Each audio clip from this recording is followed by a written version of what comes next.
Welcome to Made in Papa's Woodshop. I'm Seth, and that is Gabriel. That's my latest face in a tree, and today we're going to go over how to seal it, what materials to use, what tools to use, how often to do it, and these will apply to any carving that you have outside, maybe that you have setting on your deck. So let's get started. Essentially, what we're going to do is make sure it's clean. We're going to brush it, so I brought a good brush. I brought a couple of products. I like this matte finish spray-on to get into all of the nooks and crannies. It works really well and does not leave a lot of bubbles and white foam. But I also use either polycrylic. This one is by Minwax. That can is almost empty, so I brought another one. This is my next new favorite. This one is Spar Urethane. So it is, in case I run out of the other one. But I'm gonna first put a coat of this on. It should dry in, well, with the sun and the wind, it should dry in minutes. And then I'll come back with a brush, either this chipping brush, depending on where I'm at in the carving, or this little cheapy, and apply the Minwax Polycrylic to the outside. Other things I've got in my bucket, I brought some rubber gloves. It's a very dirty mask, but it will keep the spray out of my nose for the most part. And some scraps, an old t-shirt, an old sock. And these are just to help me if I get a bunch of, if I get a big puddle and I want to clean it up. This awesome set of Warner scaffolding. They came 2 in a box. They were a gift from this customer, friends of mine, and I appreciate that so much. The other thing I did to make sure was I parked upwind. So the wind is blowing from my car this way. So when I spray it up here on Gabriel, it should blow back past me and not get on my car. Now, if you enjoy this and you're finding value in this, please like the video, subscribe to my channel. Leave me some comments down below and tell me what you think about what we're doing here. If there's anything that you'd like me to cover, just let me know. Take the brush and just make sure these grooves in his coat of arms is really clean. And let's go up here and double check. Make sure his eyes are dust free. His royal medallion here. The edge of his crown, his helmet. Let's just get all this clean. We're gonna put on this matte finish. Really seriously shake it like it says. Make sure that you get that ball rattling around in there and you get it mixed up good, because it will stop spraying on you. If you're filming yourself, don't point it this direction. That would be bad. Let's see what we can do.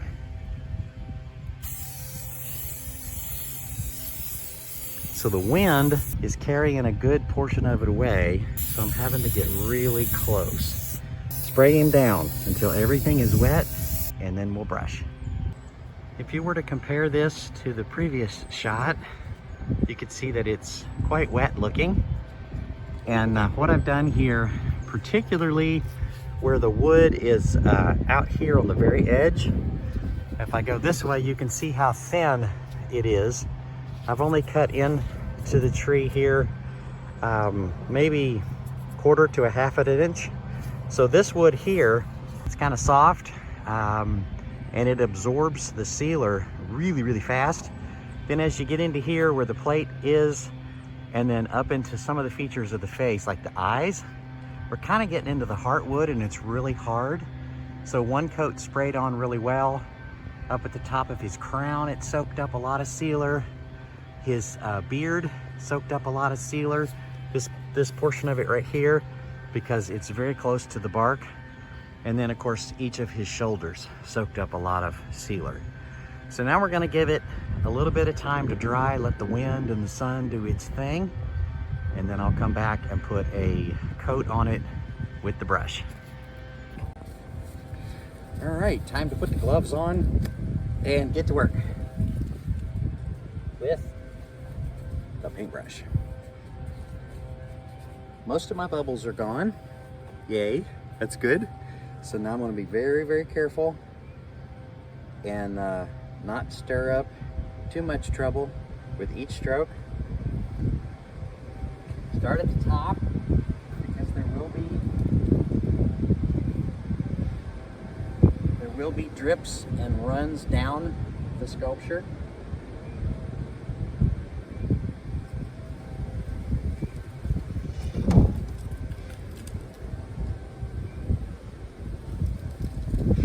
And the strokes, as you can see, are slow, gentle.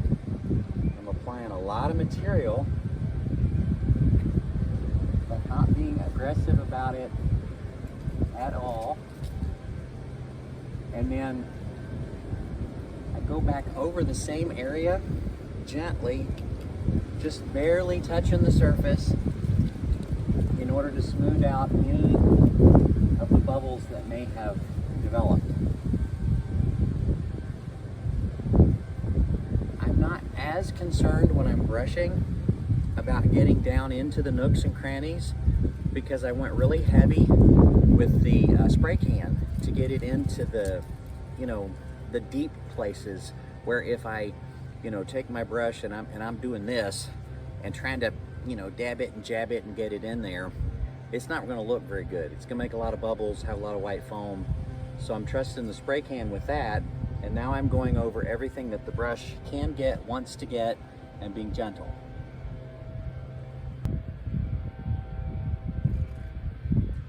Then this has had time to settle up here, so I'm going to go back up and check the bottom edges for drips and check the grooves that may act like, like little rain gutters and catch a bunch of the sealing material and make a white ugly on the carving, and then just barely touch those up and remove that. This will work the same way with a sculpture that sits on your porch. You want to make sure to do this at least every spring so that you preserve the beauty and the natural appearance of it.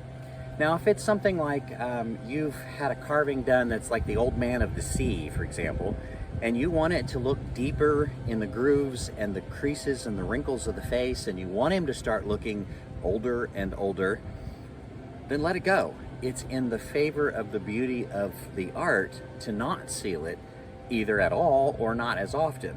But if you want to preserve what it looks like, preserve the color of the wood, or if you've got some paint details on it, then you're going to want to make sure to seal it. Here is an up close, the brush full, applying it to the sculpture and getting bubbles. Woo, look at that. Look at all those bubbles. Okay? Now, I am messing up on purpose here to show you how you fix this. And this may be the method that you choose anyway, because you want to move a lot faster. That whole be cautious, be gentle, be slow thing is just not for you. So here's what happens now. First of all, most of that's going to dry and go away. Secondly, most people who are viewing it will be far enough away that it won't be noticeable. But for the artist in you that simply wants this to be beautiful, notice what I'm doing here. I'm slowly brushing over it again, just barely touching it. And every time I pass over it, you'll notice it gets less white. It gets less bubbles. And it's starting to dry. And as it dries, I touch it, get rid of the white, get rid of the bubbles. And now, here's another tip. Take a chipper brush. This one looks like an ice cream cone. I have chopped the end of it off so many times. And come in and touch the bubbly areas. You can even squish it in there, and it will absorb some of those bubbles.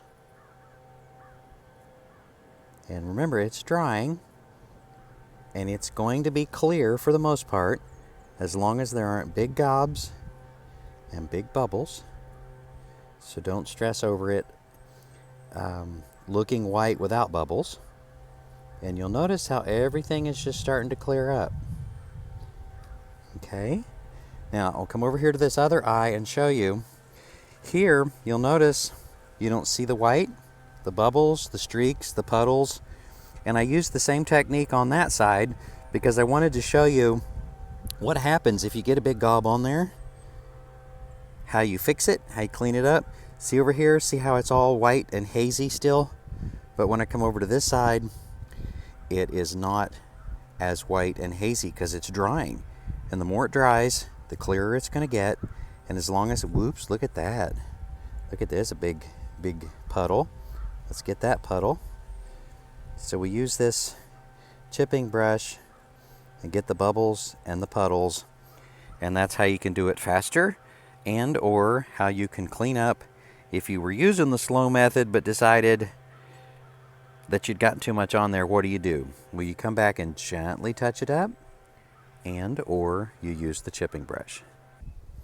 Okay, another method that I have discovered for getting some of this white foam out of there is to use an old thin t-shirt and to wrap it around the end of the paint lid remover tool, and then use that to go after the pointy end of that wherever you see the white foam that you were unable to be successful. You know, your first line of defense is the way you apply it with the paintbrush. Your second line of defense is by going back and getting more material and not relying on the perfect gentle stroke, but just let the material come out of the paintbrush. And then this is your cleanup method. So one last look here at Gabriel after he's been painted in or sealed over. He is our majestic, heavenly sentry overlooking the driveway. And just turn around here, you can see what he's looking at. See, he's looking down the driveway and monitoring everybody that comes in. Appreciate your hard work there, Gabriel.